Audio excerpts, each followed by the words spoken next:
Assalamualaikum warahmatullahi wabarakatuh. Dulu-dulu selamat bertemu kembali. Sekarang kita akan berwisata menuju Candi Borobudur yang sangat terkenal di Indonesia, mungkin di dunia internasional.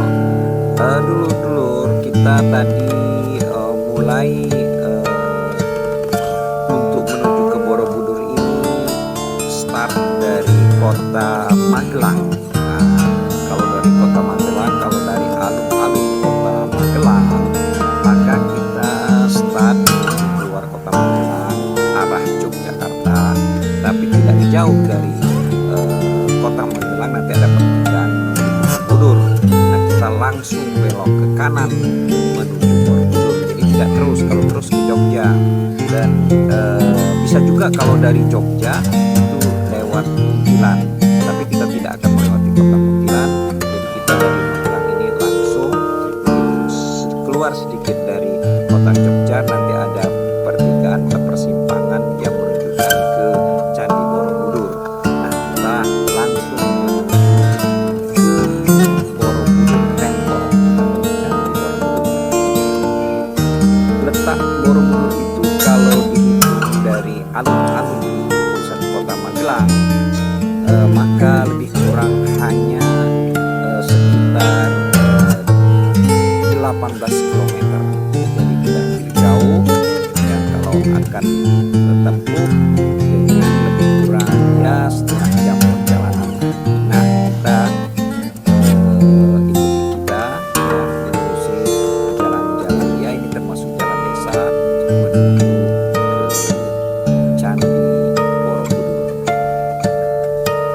Kalau kita menuju Borobudur ini dari kota Yogyakarta, maka itu akan memakan waktu lebih kurang 1 jam lebih sedikit, karena jaraknya kalau dari Yogyakarta itu lebih kurang 40 km atau 41 km terus sampai Candi Borobudur. Sebenarnya dulur-dulur, Candi Borobudur ini termasuk wilayah dari Jawa Tengah, bukan dari provinsi Yogyakarta. Tapi umumnya orang kalau mau menuju ke Borobudur dari berbagai daerah, kalau menggunakan pesawat, pasti mereka itu ke Jogja dulu, baru ke Candi Borobudur. Ya, dengan pesawat mereka ke Jogja, kemudian dari Jogja baru mereka menuju ke Borobudur dengan jalan darat. Hanya memakan waktu lebih kurang 1 jam, ya lebih sedikit lah. Tapi kalau walaupun ini dekat dari Jogja, Borobudur ini bukanlah kawasan atau termasuk provinsi daerah istimewa Yogyakarta, tapi Borobudur ini termasuk dalam provinsi Jawa Tengah. Hanya saja kalau kita lewat Semarang, ya Semarang ini kota provinsi Jawa Tengah, maka dari Semarang untuk menuju Borobudur ini relatif jauh, kurang 100 km, dan bisa memakan waktu ya 2 jam lebih. Sehingga orang banyak kalau ingin menuju Borobudur, mereka dari berbagai daerah, bahkan juga dari luar negeri, mereka akan ke kota Jakarta terlebih dahulu, baru nanti dengan kendaraan darat, bus atau mobil, mereka akan menuju Borobudur yang hanya memakan waktu lebih kurang 1 jam. Nah, dulur-dulur, inilah sepanjang jalan menuju Borobudur ya, kalau dari kota Magelang. Jadi kalau dari kota Magelang, kalau misalnya dari Semarang, pasti melewati kota Magelang. Kalau kita dari kota Magelang, ini hanya memakan waktu setengah jam, kita akan sampai ke Borobudur. Tapi kalau kita dari Jogja, biasanya kita akan melewati kota Munthilan. Nah, nanti dari kota Munthilan baru kita belok ke kiri ya menuju Borobudur. Sehingga tapi ada istimewanya kalau kita dari arah Munthilan, kita akan bertemu sebelum Borobudur, akan bertemu dengan candi namanya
Nah, dulur-dulur, ayo ikuti kami untuk menikmati atau menelusuri candi ini, ya, Candi Borobudur ini.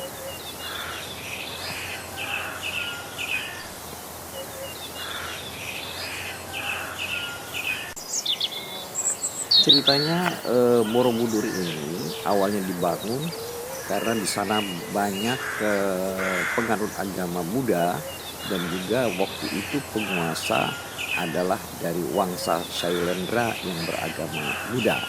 Tapi kemudian lambat laun penduduk beralih sebagian besar beragama Hindu.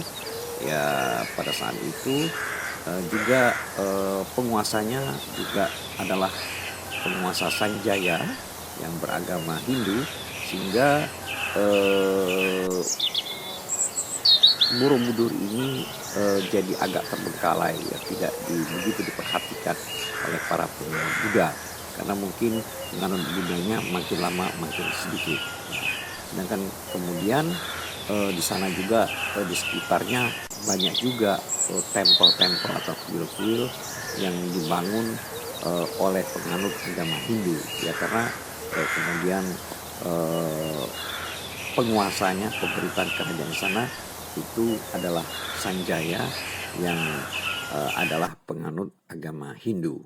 Nah, akhirnya Borobudur ini ya kira-kira kemungkinan terbengkalai, sehingga pada tahun, kalau tidak salah tahun 1000-an, 1001 atau 1002, tahun 1000, jadi 200 tahun kemudian terjadi letusan Gunung Merapi, ya, yang ada dekat situ, sehingga debunya menutupi Candi Borobudur ini, sehingga Candi Borobudur menjadi terbengkalai dan tertutupi oleh debu, sehingga dia kelihatan hanya sebagai seolah sebagai bukit ya kemudian lama-lama tertutup seperti hutan, ya terlupakan lah begitu. Jadi kalau orang lihat, oh ini cuma hanya bukit, bukit yang tertutup dengan pohon-pohonan dan semak-semak belukar, itu ceritanya kira-kira. Dan kemudian pada tahun 1800-an itu ada seorang, ya orang pribumi, ya pada dasarnya orang pribumi, ya ada yang bilang namanya Paiman atau apa gitu, yang menemukan bukit itu. Dilihatnya bukit ini banyak ya puing-puing atau kayak potongan-potongan candi begitu kira-kira di bukit ini, sehingga dia dibuatlah jalan yang itu kan, dan itu dilaporkan kepada penguasa setempat, itu mungkin ya bupati lah begitu, dilaporkan. Tapi kemudian ini juga dilaporkan akhirnya kemudian terdengar informasi ini oleh Raffles pada saat itu adalah dari Inggris, British, sehingga yang menjadi terkenal seolah-olah penemuan candi ini adalah oleh Raffles, padahal sebenarnya oleh orang-orang pribumi itu sendiri, yang kemudian infonya sampai ke Raffles, ya British, penguasa Inggris pada saat itu. Kemudian dia mengetahui, maka Candi Borobudur ini mulai diperhatikan dan dibongkar lah, istilahnya ditelusuri, ya. Dan pada tahun 1973 sebagian candi ini sudah terbuka, ya. Nah, pada tahun 1973 pemerintah Indonesia kemudian berusaha memperbaiki, istilahnya merestorasi candi ini sampai tahun 1985, ya candi ini direstorasi, diperbaiki dengan bantuan dari UNESCO, ya kemudian dilaporkan ke UNESCO. Pada saat itu UNESCO kemudian mengambil atau memberikan dana untuk merestorasi, ya artinya memperbaiki candi ini, sehingga dengan kerjasama dan bantuan itu, ya pemerintah Indonesia merestorasi ini dan jadilah candi itu menjadi seperti sekarang ini. Ya. Jadi pada tahun 85 itu keadaan candi ini masih berantakan, ya walaupun sudah ada masjidnya. Kira demikianlah info untuk lebih jelasnya dulur-dulur bisa mencari info sejarah dan segala macam.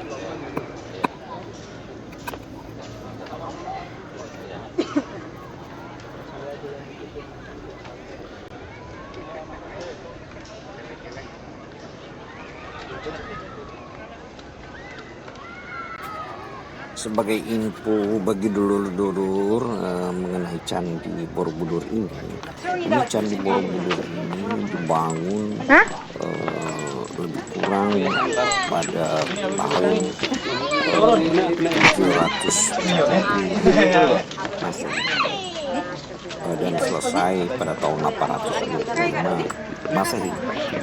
Nah, candi ini dibangun oleh Wangsa Syailendra, artinya penguasa kerajaan pada saat itu adalah dari Wangsa Syailendra yang beragama Buddha. Nah, maka dibangunlah Candi Borobudur ini, sehingga sampai sekarang Candi Borobudur ini dipakai untuk perayaan atau peribadatan dari kaum Buddha atau umat Buddha di Indonesia. Nah, candi ini banyak stupanya, ya banyak stupanya, dan merupakan kuil atau tempel atau candi, ya, kuil agama Buddha yang terbesar di dunia, ya. Jadi salah satu juga termasuk monumen Buddha yang terbesar di dunia. Jadi Candi Borobudur ini sudah dibangun abad ke-8, abad ke-9, ya, dan merupakan candi terbesar di dunia untuk agama Buddha. itu luas ukurannya ya lebih kurang luas dasarnya itu 123 meter kali 123 meter persegi, dan tingginya lebih kurang 35 meter. Itu bahkan kalau aslinya itu sampai ke stupa di atas itu lebih kurang 42 meter tingginya.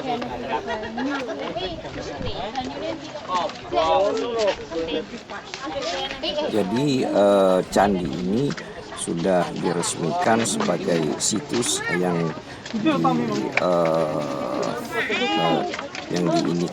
tercatat sebagai situs dunia ya. Jadi itu sudah tercatat di UNESCO ya, sebagai situs yang dilindungi. Jadi situs warisan dunia UNESCO, jadi sudah termasuk itu pada tahun 1991.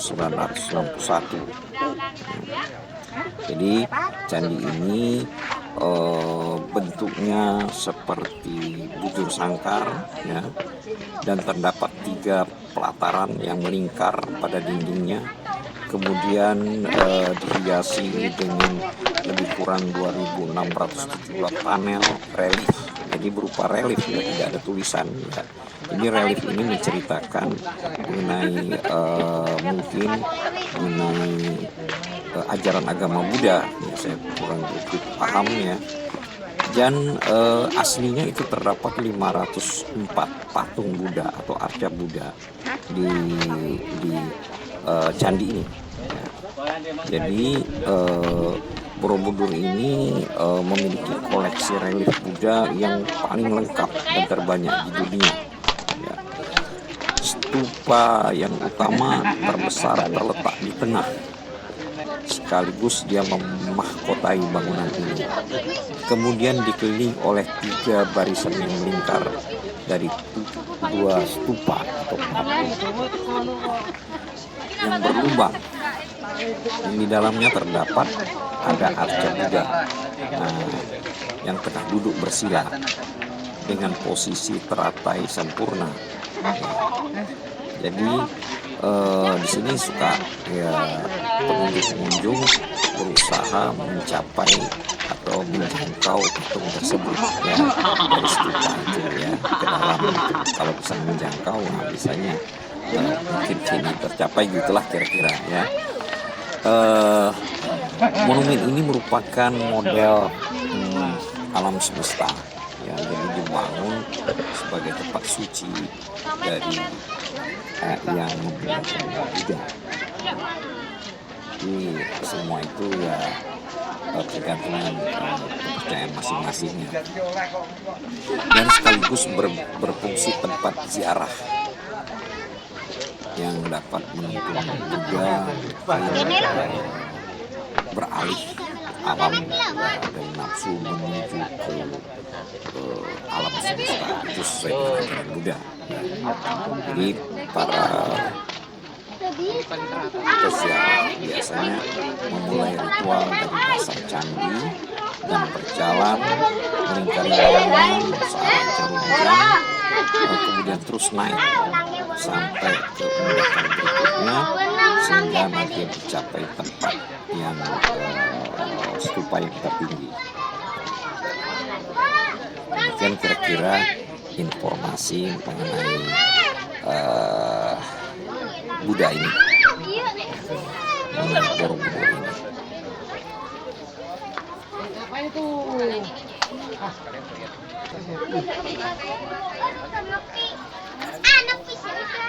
Sini. Mana sini, foto sini.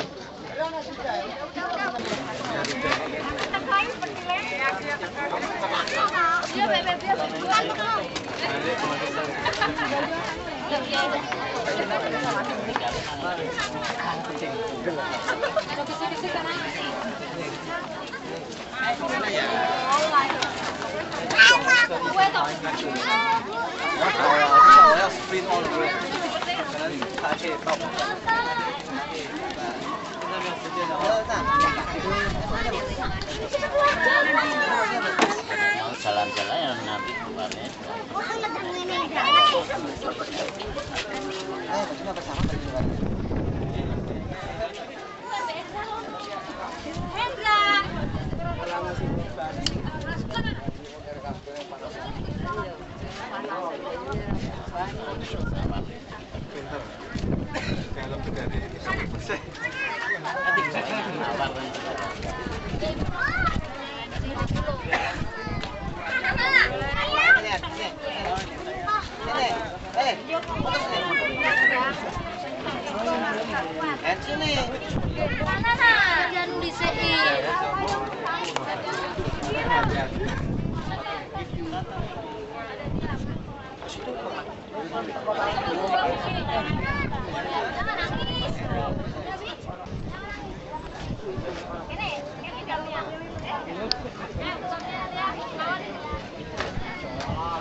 Ini dia dan itu. Sayang duduk.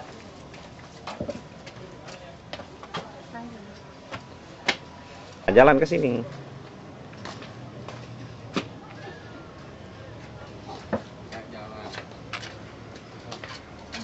Iya. Kayak yang bawa ini. Tarifnya Bu ya. Jadi jalan sambil dia jalan terus ngeliat gini terus ngeliat lagi. Betul. Aja Bang.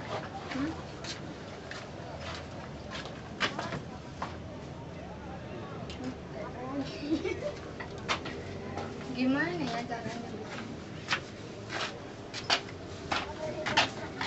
Kadar tarifnya.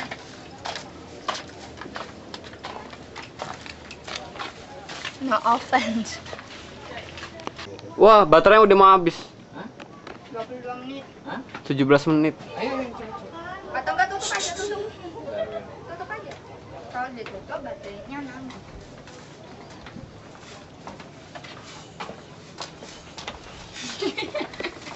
Wah, dimiringin. Jangan dimiring-miring. Ya biar Baterainya sejadi. habis. Nah, ini boleh kantongnya baterai. Jadi kayak Masa iya habis baterai? Coba lihat. Kayak keluar. Lihat. Matiin.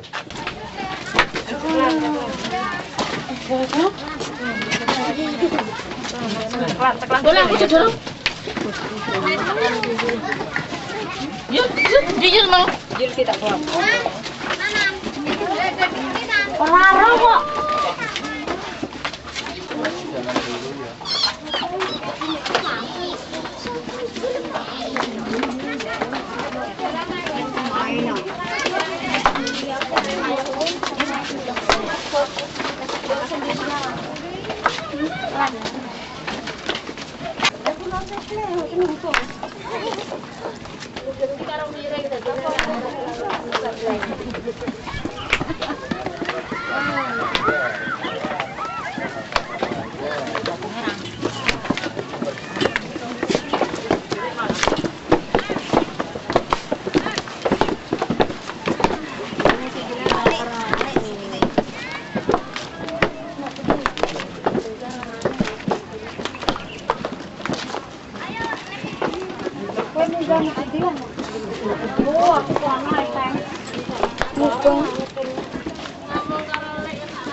Repot kecil mah.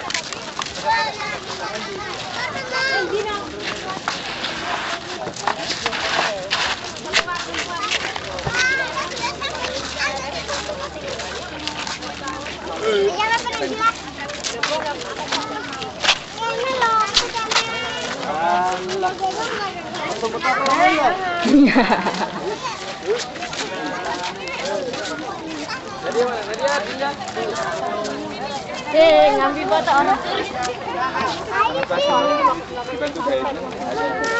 Tahu cerita dibantu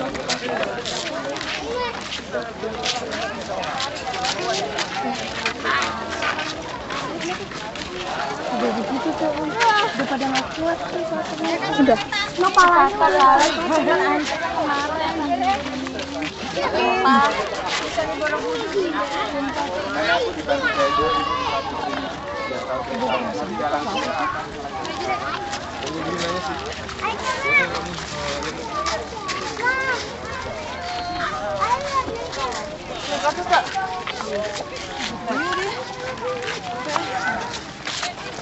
Bang.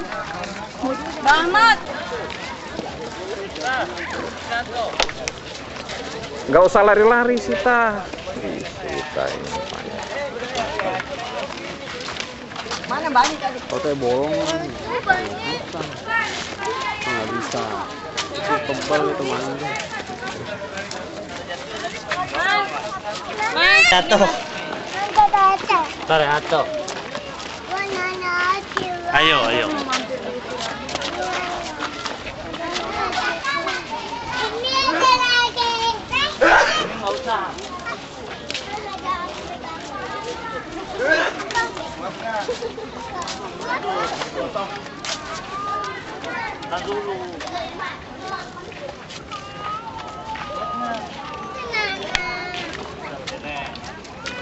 Boh? Satu orang.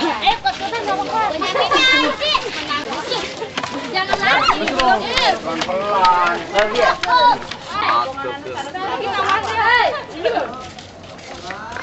Mau jadi enggak lari di patung. Ada itu di bawah. Apa? Ada. Ya. Maco. Gantung tadi astaga.